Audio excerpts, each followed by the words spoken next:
नमस्कार, स्वागत है आप सभी का। मैं हूं आपके साथ शांतनु त्रिपाठी। शाम को 5 बज चुके हैं और आइए 5 बजे की 5 बड़ी खबरों पर नजर डालते हैं। सुपर 5 में फटाफट दिखाते हैं आपको 5 बड़ी खबरें। लोकसभा की कार्रवाई कल तक के लिए स्थगित कर दी गई है। दरअसल आज खूब हंगामा सदन की कार्रवाई के दौरान देखने को मिला। यही वजह है कि बार बार सदन की कार्रवाई को स्थगित किया गया और उसके बाद कल तक के लिए स्थगित कर दिया गया है। नेता प्रतिपक्ष राहुल गांधी की स्पीच के दौरान जमकर हंगामा हुआ और यही वजह है कि 8 सांसदों को पूरे बजट सत्र के लिए निलंबित किया गया। इन 8 सांसदों में मणिकम टैगोर, किरण रेड्डी शामिल है। इसके अलावा 6 और सांसद हैं जिन्हें पूरे बजट सत्र के लिए निलंबित किया गया है। राहुल गांधी कल से ही कई गंभीर आरोप सरकार पर लगा रहे हैं और राहुल गांधी कह रहे हैं कि लोकतंत्र की हत्या की जा रही है। जैसे ही 8 सांसदों को पूरे सत्र के लिए निलंबित किया गया, राहुल गांधी, प्रियंका गांधी ने प्रदर्शन किया। बाकी और तमाम सांसद मौजूद थे इस प्रदर्शन में और राहुल गांधी ने गंभीर आरोप लगाया और कहा कि लोकतंत्र की हत्या की जा रही है। नेता प्रतिपक्ष को सदन के अंदर बोलने नहीं दिया जा रहा है। दरअसल इन 8 सांसदों को पेपर उछालने पर सस्पेंड किया गया है।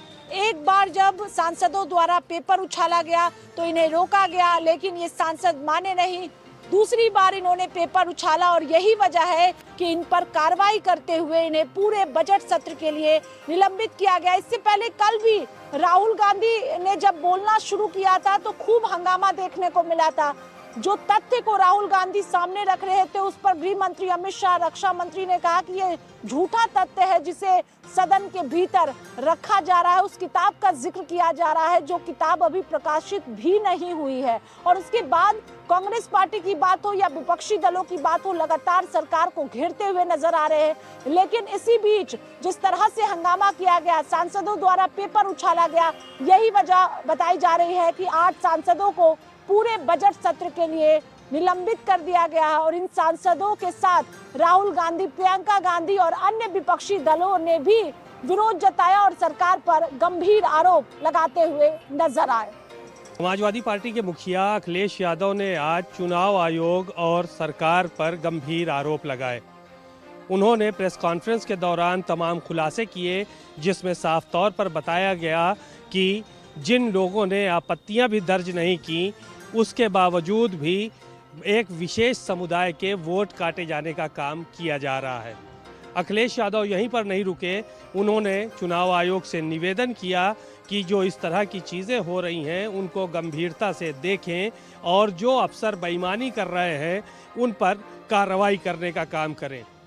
अखिलेश यादव ने प्रेस कॉन्फ्रेंस के दौरान इस बात का भी जिक्र किया कि शासन में बैठे एक बड़े अफसर लगातार कमिश्नर और ज़िला अधिकारी पर दबाव बना रहे हैं कि हर विधानसभा में एक विशेष समुदाय के वोट काटे जाएं, उसमें तमाम वोट पीडीए के भी शामिल हैं। इशारों में अखिलेश यादव ने मुख्यमंत्री योगी आदित्यनाथ को भी निशाना बनाया और इस बात का जिक्र किया कि लोकसभा से लेकर विधानसभा तक एसआईआर के मुद्दे को उठाया जाएगा और हम लोग बेईमानी करने वालों के खिलाफ एफआईआर भी दर्ज कराएंगे। इस दौरान उन्होंने तमाम वीडियोस भी जारी किए जिसमें फॉर्म 7 को लेकर तमाम लोगों ने आपत्तियां जताईं और बातें रखी कि फॉर्म 7 पहले से प्रिंटेड हैं और बीएलओ को सौंपे गए हैं, यानी कि हर विधानसभा में करीब 6,000, 7,000, 9,000 और 11,000 वोट तक काटे जाने की जुगत लगाई जा रही है। अखिलेश यादव ने कहा कि हमारे पीडीए प्रहरी तैनात हैं और एक एक चीज पर उनकी बारीकी से नजर है। उत्तर प्रदेश के मुख्यमंत्री योगी आदित्यनाथ ने आज राजधानी लखनऊ में उत्तर प्रदेश फार्मा कॉन्क्लेव का शुभारंभ किया। मुख्यमंत्री योगी आदित्यनाथ ने यह भी कहा कि उत्तर प्रदेश अब फार्मास्यूटिकल और एक बड़े मेडिकल डिवाइस के हब के रूप में साबित होने जा रहा है। इस तरीके का वैश्विक आयोजन अपने आप में दिखाता है कि उत्तर प्रदेश की छवि आज 2017 के बाद से कितनी बदली है। आज उत्तर प्रदेश एक अंधकार से प्रकाश की ओर आगे बढ़ रहा है और हम सभी निवेशकों के लिए एक रेड कारपेट बिछाने का काम कर रहे हैं। मुख्यमंत्री योगी आदित्यनाथ ने ललितपुर का जिक्र भी किया और कहा कि वहां की एक प्रथा प्रचलित थी कि ललितपुर ना छोड़ियो, इसलिए हम ललितपुर में उत्तर प्रदेश फार्मा का एक पार्क स्थापित करने जा रहे हैं। उसके लिए जमीन को अधिग्रहित कर लिया है। मुख्यमंत्री योगी आदित्यनाथ ने कहा है कि आज इस समय जब उत्तर प्रदेश में 50 लाख करोड़ के निवेश की बात इन्वेस्टर समिट में की गई थी, लेकिन आज ग्राउंड लेवल पर 20 लाख करोड़ के निवेश को उतार लिया गया है और हमारे पास निवेशक के लिए SSS है। SSS का मतलब हमारे पास स्टेबिलिटी भी है, हमारे पास स्पीड भी है और हमारे पास हर एक निवेशक के लिए सेफ्टी भी है। और हम सभी निवेशकों को ये वादा दिलाते हैं कि सरकार बदलती तो ज़रूर है, लेकिन व्यक्ति नहीं बदलता है और उसकी पॉलिसी नहीं बदलती है। जो भी निवेशक उत्तर प्रदेश में आकर अपना व्यापार करना चाहता है, उसके लिए तमाम प्लेटफॉर्म पर बहुत आसान सी शर्तों के साथ सभी योजनाओं को पूरा किया जाता है। मुख्यमंत्री योगी आदित्यनाथ ने यह भी कहा कि 2017 के पहले कोई निवेशक यहां पर आना ही नहीं चाहता था, लेकिन आज निवेशक के लिए एक सुरक्षित वातावरण बनाने का काम हमारी सरकार ने किया है। बस्ती जिले की रहने वाली एक पीड़िता ने AIMIM के नेता असफारुल हक उर्फ प्रिंस पर एक संगीन आरोप लगाया है। बहरहाल इस पूरे मामले में युवती द्वारा लगाए गए आरोप ये हैं कि उसकी मुलाकात पहले एक हॉस्पिटल में उससे हुई और उसके बाद असफारुल द्वारा अपने आप को हिंदू बताकर उससे प्रेम प्रसंग का झांसा, शादी का झांसा देके उसको पहले प्रेम जाल में फंसाया और फिर उसके साथ उसका यौन शोषण किया। बहरहाल इस पूरे मामले में युवती ने एक और गंभीर आरोप लगाए हैं, जिसमें उसका साफ तौर पर कहना है कि वह ऐसे ही उनके परिवार के द्वारा इसको धर्म परिवर्तन कराया जा रहा था। बहरहाल लड़की किसी तरीके से साहस जुटा के हिंदू संगठन से अपना संपर्क बनाई और हिंदू संगठन की मदद के बाद असफारुल हक प्रिंस के खिलाफ मुकदमा दर्ज किया गया। इस पूरे मामले में असफारुल हक प्रिंस के साथ उनके पूरे परिवार के खिलाफ अब मुकदमा लिखा जा चुका है। यह भी बता दूं कि असफारुल हक प्रिंस की गिरफ्तारी मुंबई से की जा चुकी है और वर्तमान में वह जेल में है।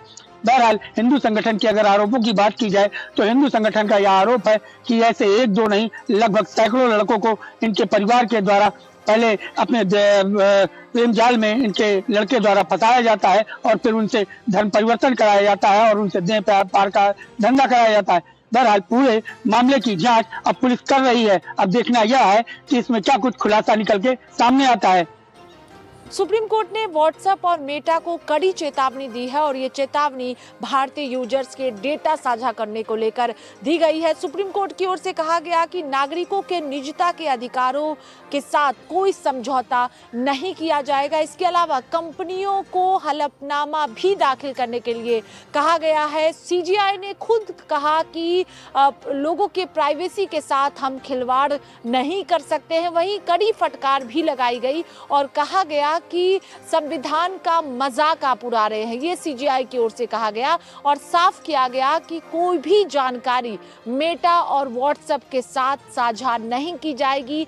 प्राइवेसी के साथ, लोगों के प्राइवेसी के साथ खिलवाड़ नहीं होने देंगे, ये CGI की ओर से कहा गया। और ये भी कहा गया सुनवाई के दौरान कि यूजर्स के पास कोई विकल्प नहीं है, वो आपको पैसा देते हैं। ये सुनवाई के दौरान आज सुप्रीम कोर्ट में कहा गया है। दरअसल पूरे मामले को लेकर सुनवाई हो रही थी और उसी दौरान कड़ी चेतावनी सुप्रीम कोर्ट की ओर से दिया गया है मेटा को और व्हाट्सएप को। और ये पूरा मामला यूजर से जुड़ा हुआ है और सुप्रीम कोर्ट ने साफ कहा है कि हम मेटा को, व्हाट्सएप को कोई जानकारी साझा नहीं कर सकते हैं और हलफनामा भी दाखिल करने के लिए कंपनियों को कहा गया है। चलिए अब आगे बढ़ते हैं। लखनऊ से एक बड़ी खबर आपको बता दें। मुख्यमंत्री